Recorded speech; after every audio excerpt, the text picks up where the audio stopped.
Hello అండి. ఇవాళ నాలో ఉండే 2 డిసడ్వాంటేజెస్ ఏంటో మీతో షేర్ చేసుకుందామని అనుకుంటున్నాను. చాలా వరకు చేంజ్ చేసుకుందాం అనుకుంటానండి.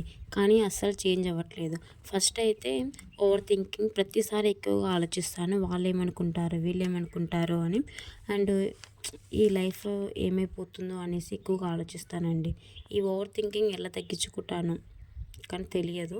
అండ్ సెకండ్‌ది ఎంత బాధ వచ్చినా కూడా ఎవరికీ చెప్పనండి. మ్యాక్సిమం చాలా వరకు నేనే సాల్వ్ చేసుకుంటాను. అండ్ అప్పుడప్పుడు చేసుకోలేక అలా ఏడుస్తూ ఉంటాను అండి.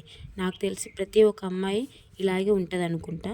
బట్ మనకి ఎక్కువగా బాధ వచ్చిందనుకోండి, ఎవరికో ఒకరికి చెప్తేనే మన బాధ అనేది తీరుతది. అండ్ లైఫ్‌లో ఎక్కువగా దేని గురించి ఆలోచించొద్దు. జరిగేది ఎలాగో జరుగుతూనే ఉంటది. మరి మీరేమంటారో కామెంట్ బాక్స్లో కామెంట్ చేయండి. నా ఎగ్ ఫ్రై చేయటం కూడా రెడీ అయిపోయింది. Please subscribe my channel.